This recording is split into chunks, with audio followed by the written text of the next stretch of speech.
Bonjour et bienvenue à l'édition de ce matin. Nous allons nous entretenir sur le thème « Ne nous lassons pas de faire du bien ». Et le passage que nous allons examiner est tiré de l'Épître aux Galates au chapitre 6, verset 9, il est écrit « Ne nous lassons pas de faire le bien, car nous moissonnerons au temps convenable si nous ne nous relâchons pas. »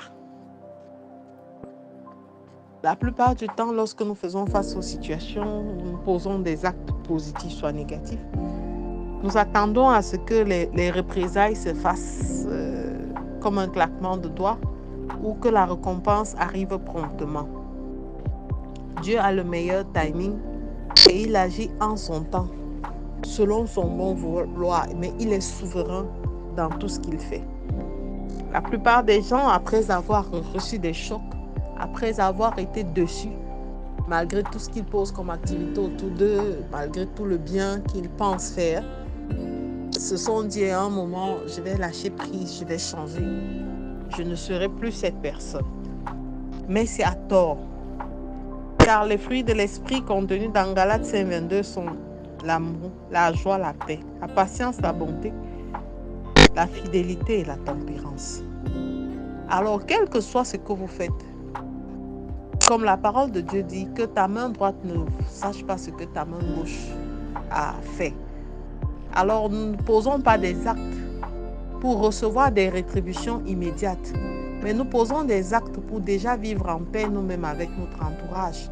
Et pour qu'aux yeux de Dieu, nous ayons le sentiment d'avoir donné notre part dans la contribution pour l'amélioration de la vie humaine, pour l'amélioration des conditions humaines autour de nous. Ne nous lassons pas de faire du bien. C'est le plan de l'ennemi de toujours nous donner l'impression que nous ne faisons rien, que nous n'avançons pas, que nous ne bougeons pas. Mais comme il dit, car nous moissonnerons au temps convenable si nous ne nous relâchons pas. Alors, je ne sais pas depuis combien de temps tu es en train de persévérer dans la voie du bien, dans la voie de l'entraide, dans la voie, je ne sais pas, des œuvres humanitaires. Je ne sais pas ce que tu as embrassé. Je ne sais pas si tu es en train de continuer à persévérer et à supporter des humiliations, à supporter le manque de reconnaissance autour de toi. On ne s'aime pas seulement en donnant des biens matériels. Nous s'aimons aussi en produisant des actes dans la vie des gens autour de nous. Ne relâche pas, ne lâche pas prise. Chacun a son temps de patience et chacun sera récompensé selon ce qu'il a posé comme acte. Ne nous relâchons pas. L'attente peut sembler longue, la douleur peut sembler profonde, le mal peut sembler être enraciné, ancré. Mais ne lâche pas, bien-aimé. Ne lâche pas parce que la récompense est au bout du chemin. La récompense est pour bientôt. La récompense arrive. Et Dieu seul, qui connaît nos cœurs, qui sonde nos reins, saura comment nous rétribuer selon notre juste valeur. Il est digne et il est fidèle de nous pardonner si nous avons sémé le mal et de nous rétribuer si nous avons sémé le bien. Il est fidèle dans toutes ses voies. Et avec lui, on ne se trompe pas. Alors je te recommande, toi qui persévérais, de te dire que la course n'est pas finie et qu'il y a une rétribution, que la ligne d'arrivée c'est pour bientôt. Tiens ferme, tiens le coup. Dieu t'attend quelque part.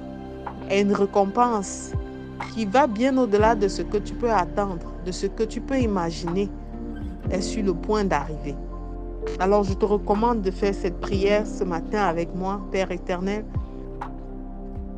Je te dis merci de me fortifier encore au travers de ta parole. Seigneur, donne-moi d'avoir un cœur patient et de continuer dans la fidélité à marcher dans ta parole. Donne-moi la douceur et la tempérance et surtout la patience nécessaire pour voir la rétribution que tu m'as réservée. Merci d'être avec moi. Merci pour ta main de protection qui est tous les jours sur moi. Reçois louange, honneur et gloire. Au nom de Jésus-Christ, nous avons prié. Amen, amen, amen. Je suis la révérende Sonia Antoinette et je vous souhaite de passer un excellent dimanche. Shalom.